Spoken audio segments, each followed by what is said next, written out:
When I finally became a proud owner of a PlayStation console in December 2015, one of the first games I picked up was The Last of Us Remastered. Back when the original PS3 version of the game came out just a few weeks after I graduated high school, everyone was singing its praises. Eventually, it snagged practically every single Game of the Year award back then, even when it had some pretty hefty competition with games like Grand Theft Auto 5 and BioShock Infinite. I really wanted to join in on what everyone had gotten so hyped up about, but since I never owned any kind of PlayStation until the time I had mentioned, I just had to be patient. Eventually, I played it after having marathoned the first 3 Uncharted games, and yeah, it's freaking great. But exactly how great is it? Well, with The Last of Us Part 2 finally arriving in a couple of weeks, I just played through the original game again so I could refresh my memory on everything I experienced. Notwithstanding on my opinion on it now versus the first time I played it, The Last of Us is still one of my favorite games, so I'm excited to reminisce about it with you today. Just be warned that many massive spoilers will be discussed from here on out. So I think when everyone first played this, they expected the same thing, a cinematic experience. We had seen what Naughty Dog could do with the Uncharted games, so it was a fair expectation to have. Those talented men and women had shown us all how to bridge the gap between the mediums of film and video games into something beyond what we realized was possible. And those Uncharted games are great! But the thing is that up until the terrific 4th installment, I can't really say that Naughty Dog had wrapped me up in any sort of emotional journey. They are fun, cover-based third-person shooters that capture the essence of a Spielbergian summer blockbuster, and that's pretty much it. However, The Last of Us took things to a bolder level, because it's all about character, drama, and emotion first, and gameplay second. In a way, it's kind of like Naughty Dog tried to break the same barriers between mediums like they did with Uncharted, except this registers as a cross between a survival horror game and an HBO miniseries, which, you know, makes sense. With that, the prologue to the game is an absolutely brilliant way to introduce the player to the messed up world they're about to explore. Because life for Texas native Joel and his daughter Sarah is shown to be pleasant enough in the opening minutes, but all of that is quickly disrupted and brought to a terrifying end as we witness the world crumble around them.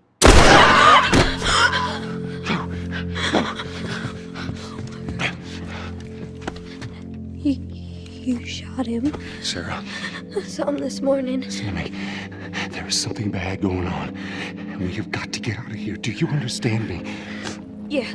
It's about as visceral as Naughty Dog could pull off back in 2013. We know nothing for sure about why hell has unleashed its horrific fury upon the suburbs of Austin, but instinctually, you just run, hoping that Sarah, Joel, and his younger brother Tommy make it to safety. But if you've played this game, you sadly know what's about to happen here, and I'm sorry to dig up repressed trauma with this brutal reminder. Shit.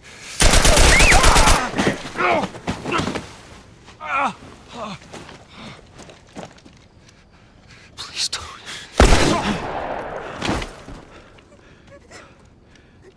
Oh no. Sarah. Move your hands, baby. I know, baby, I know. God. Listen to me, I know this hurts, baby. You're gonna be okay, baby. Stay with me. All right, I'm gonna pick you up. I know, baby. I know it hurts. Come on, baby. Please. I know, baby. I know. Sarah. Baby.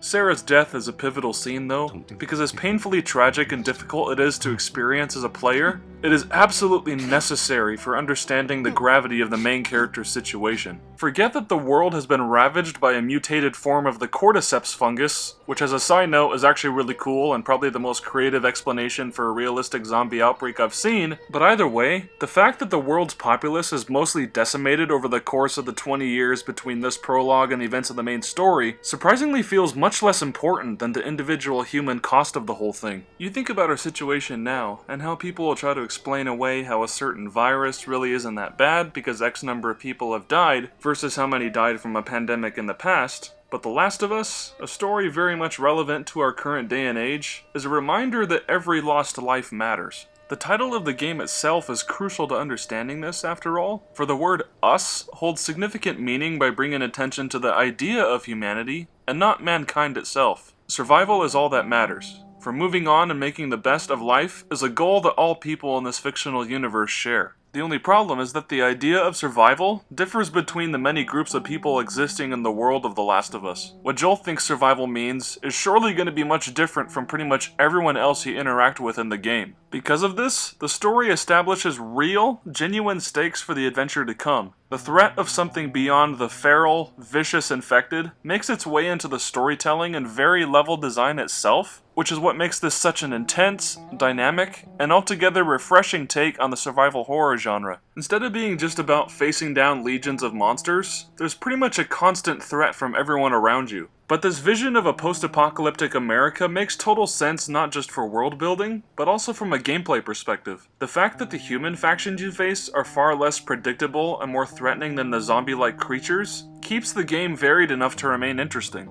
The mechanics are fairly standard for a cover-based third-person shooter, but it's all in the established context for the game that the gameplay really stands out. Ammo, weapons, and supplies are all quite scarce, especially in the higher difficulties like I played on. This works in favor of the game melding together the conventions of video games and TV storytelling, however, since unlike most survival horror games that do these things for scare tactics, The Last of Us makes the player consider the most logical approaches to combat and survival. A lot of times you can just try sneaking past groups of enemies if you really want to, but if combat is something you can't avoid, you have options. These include stealthily suppressing enemies with chokeholds, firing arrows into unsuspecting goons, crafting a variety of bombs with real-world objects to cause major damage, or messing up your foes really badly with a melee weapon.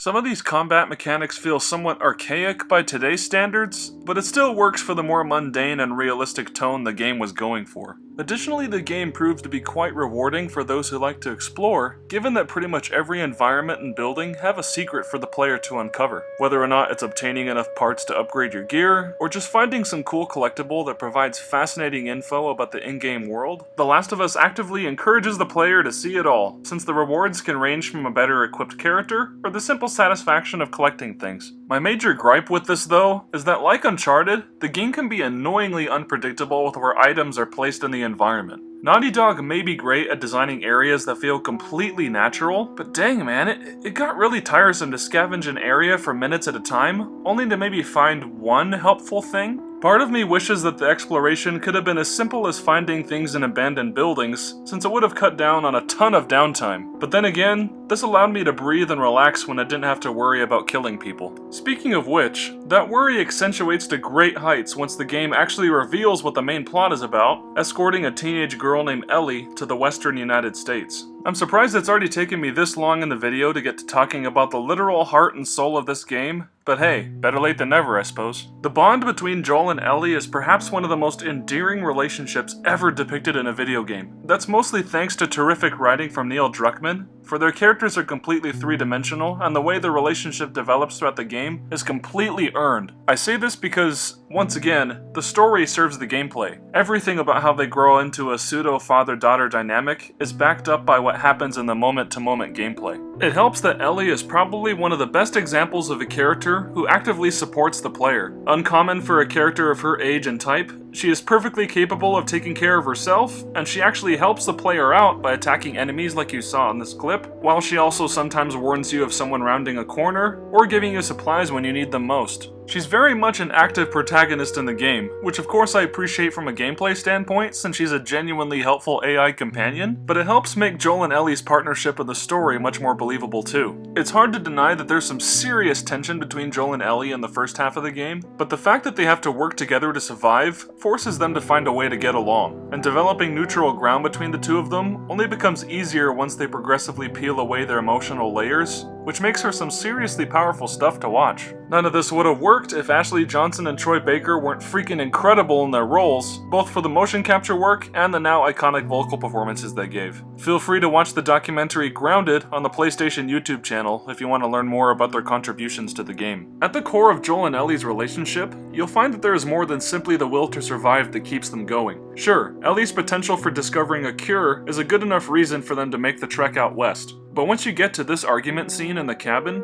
you realize that there's more at stake than just the survival of the human race. As I had noted earlier, this game feels intimate in scale and emotional power because it's exactly that. The Last of Us is about everyday people and not the human race at large. On one hand, you have Joel, an older, damaged man who lost someone near and dear to him as a result of the pandemic, and has resulted in him transforming into a ruthless, violent shade of his former self. But the introduction of Ellie into his life eventually becomes an opportunity for him to regain a more human part of himself, despite going to truly sadistic means to keep her safe. Ellie, however, is almost experiencing the polar opposite transformation, for she may want to feel safe and protected by someone who loves her, but the events of the game prove that this comes at the cost of her purity and innocence. I mean, she wasn't exactly an innocent person before the events of the game, but it's clear that this violent adventure robs her of any chances to just have a fun, youthful childhood. There's no greater evidence of this than when you finally take control of her during this amazing chapter set in the wintertime, culminating in Ellie savagely killing the cannibal David, and being calmed down by her new father figure in Joel.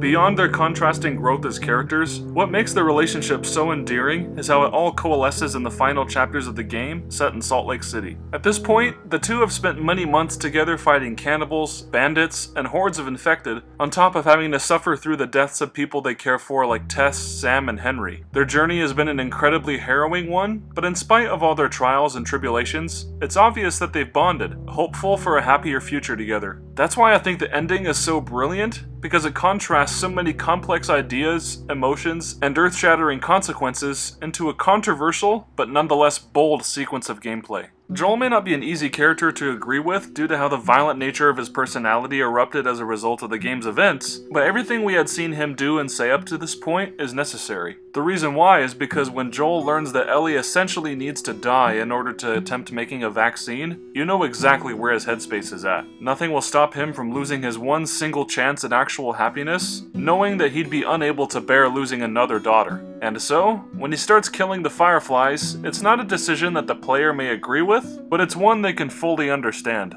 After all, when I first experienced this last part of the game, I knew full well that Joel was not making the morally correct decision. Having to fight and kill the Fireflies was something I actually felt bad about both times I've played through this game. But I imagine that's exactly the point Neil Druckmann was trying to make here, because despite the threatening people the player has to kill throughout the story, it's pretty well communicated that each of these characters would have had families and friends of their own to take care of. Some of them, like David and his cannibal society, may have been doing horrendous things, but they were still doing them for the sake of protecting those they loved. And that's exactly why Joel's violent tirade against the Firefly militia and doctors feels so sickening and justified at the same time, since he makes the decision out of selfish interest that many of us could nonetheless probably empathize with. As much as we would like to virtue signal that we wouldn't make similar choices, the game does a great job making the player wonder if they would when humanity has been brought down to its knees. That is ultimately why The Last of Us has endured as one of my all-time favorite games, despite some issues I might have with the controls, exploration, and monotonous environmental puzzles. Its story is worth the intense adventure since it spends enough of its time connecting the player to characters trying to make the best of the worst-case scenario. In that, there is much beauty to be found with the graphics that still look amazing 7 years later, Gustavo Santalaya's euphoric yet understated soundtrack, flawless performances, and one of the most moving stories ever told in the interactive medium. No matter where the story may lead with the already controversial second part, I intend to always keep a copy of the original Last of Us in my collection, and I look forward to seeing how it influences game development in the years to come. Swear to me that everything that you said about the Fireflies is true. I swear.